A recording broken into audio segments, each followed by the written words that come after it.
Now, I don't know whether I've got the man flu or if I had a big night last night, but I found myself agreeing with Michael Gove this morning. Speaking to the Sunday Times, the Cabinet Minister responsible for levelling up housing and communities told the paper that if young people can't get housing, they will abandon democracy. The political veteran, famous as much for his disco dancing as his political ruthlessness, has got himself in a bit of a spin on the dance floor about the future of society if people in their 20s, 30s and 40s have no chance of getting on the housing ladder. Although he's no John Travolta, he's absolutely right on this issue. Soon, generation rent will be most young people, and far too high a portion of ordinary people's salary goes on a roof over their head, especially for renters. Gove added that if people think that markets are rigged and that democracy isn't listening to them, then an increasing number of young people will say, well, I don't believe in democracy, I don't believe in markets. Of course, Michael Gove and his party are part of the problem. Rishi Sunak last year dropped compulsory housing targets to avoid a potential backbench Tory rebellion. He fudged the issue horribly by making a manifesto commitment to build 300,000 homes a year, but subject to local approval. Well, good luck with that. Britain is the world capital of NIMBY. In other words, not in my backyard. Michael Gove points out that since the credit crunch of 2008-2009, it's harder for people to get mortgages. Plus, foreign ownership of property, including vast housing developments picked up by the Chinese, Arabs and Russians, is hitting supply too. But the elephant in the room is population growth. Now, sensible levels of legal net migration are linked to economic prosperity and an enriched society. And with an ageing population and millions of Brits unwilling to do some of the important work in this country that needs to be done, such as the care sector and seasonal farming, you'll always need migration. But with legal net migration last year reaching almost 700,000, that's an increase in the entire population of 1% in a single year, this problem is only going to get worse, particularly given that house building can't even keep up with current demand. Last month, the Office for National Statistics forecasted that the UK population will likely reach nearly 74 million by 2036, fuelled by net migration of 6.1 million people. 6.1 million extra people. Great. But where are they going to live? According to the Centre for Policy Studies think tank, ONS population figures suggest that we'll need to build at least 5.7 million new homes in England over the next 15 years. Elton John's hair will grow back naturally before that happens.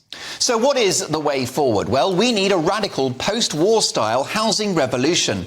Michael Gove must accelerate his plans to allow the repurposing of office blocks, industrial estates and disused retail outlets into housing. Work from home means that millions of square feet of office space are no longer needed, and people would more than happily live in those properties. Also, we need to slap a massive property tax on foreign investors. Stop locals blocking construction, which they always will. And a radical plan is needed to build on brownfield and, yes, some greenfield sites, because they're not all flowery meadows. Given the fact that over 85% of UK landmass is rural, it means there's no excuse not to build, baby, build. Now, this should be cross-party. Housing is critical infrastructure, and Labour, the Tories and even the Lib Dems should come together to make a long-term plan to house this and future generations. As Margaret Thatcher proved in the 1980s, home ownership is good for social mobility and sees people engage with democracy, society and the economy, rather than walking away from it, as Michael Gove fears. Margaret Thatcher's big mistake was not pumping right-to-buy money into building new social housing, of which we also need much, much more.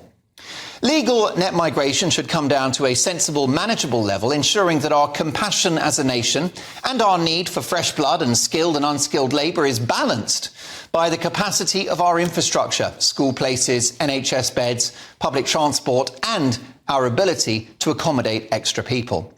And we should look into build 500,000 500,000. That's right, 500,000 high-quality new homes every year for the next decade at least. Britain is a home-owning democracy with a proud history of social housing, the construction of which needs to be ramped up as well.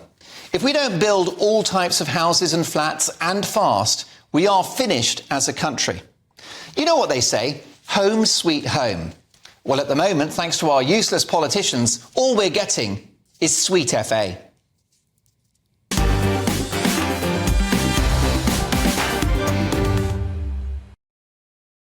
There's no two ways about it, folks. We've got to build, baby, build. But your reaction, Mark at GBNews.com. Let's hear from my top pundits. Former Labour Special Advisor Paul Richards, ex-BBC Chief Political Correspondent John Sargent, and journalist and communications advisor Linda Jubilee. John Sargent, your reaction to the comments of Michael Gove. He's told the Sunday Times this morning that if young people think they can't get on the housing ladder, they're going to walk away from democracy. Yeah, I think walking away from democracy assumes they would then know where to go. So I don't think it's a very useful phrase. I also don't think the country would be, in your words, finished. But my gosh, you're right on all the other main points. There's got to be an enormous house-building programme, or they've got to take radical action to reduce immigration and build up much more social housing. But no, the target certainly should be 500,000, but people should then get behind it, and the government should know this is going to be unpopular in many areas, but they've got to have the political will to do this, which can be done by a Conservative government. It was done in the 1950s by Harold Macmillan with, we will build 300,000 houses a year, and people thought, what an amazing figure, but they did. And it was a great success and very good politically. I can't think of an issue apart from the NHS and some other things which would get people more excited than feeling that we could house the population. Yes, I don't think the Tories have covered themselves in glory when it comes to house building. In fact, they've been a disaster, Paul Richards. But would Labour be any better? Sounds like you've been reading the next Labour manifesto, Mark, or maybe writing it. I don't know. But I mean, hard to disagree with anything you said. I would say immigration is a bit of a red herring here because we've had, population growth since the Romans and we've managed to house people. It's more about supply, getting the planning laws sorted out, letting councils build homes to rent for people on low incomes like nurses and teachers, but also sorting out this deposits issue because unless you've got the bank of mum and dad, there's sort of 30, 40, 50,000 pound deposits that people need starting out to even get on the first rung of the ladder is absurd. So we need to have a situation where people can get on that first rung and become property owners, and that's what we're all after. Paul, I'm sure, Labour couldn't do worse than the Tories, but let me pick you up on that issue of legal net migration. I agree the country has always been growing, but not at this rate. 700,000 in a year, that's 1% of the whole UK population. That'll be 3.5 million extra people in 5 years. They've got to live somewhere. But the population has always grown, and this. But not at that rate, Paul. But these are people who are coming here to work, and they will add to the growth of our economy, as people from all over the world coming here have always done. And they'll do the jobs, as you say, that maybe some people don't want to do. And also, they'll be building the houses. They'll be the people who actually we need in the construction industry as well. So it's nothing to fear. It is just part of the natural growth of our country. Linda, can you sort this out for me? What's going wrong? Why don't we build houses?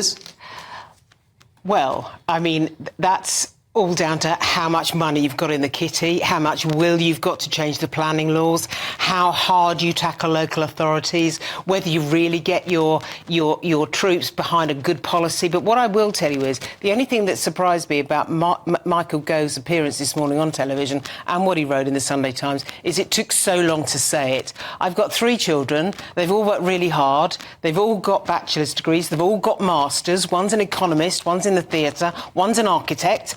Ironically enough, and 2 of the 3 don't believe they will get any chance of getting on the property ladder because their older brother, who is the economist, has worked it out until they are in their late 30s. Now, we cannot allow that continue to continue. And more importantly, the Conservative Party can't continue to disenfranchise younger voters in this way. The fact is, the Conservative Party does an awful lot to keep older voters happy, but that's not the only investment you should be making in who votes for you. You simply have to invest in younger voters now, and I'm telling you that I talk to my kids, I talk to younger children, and top of their list of concerns is housing.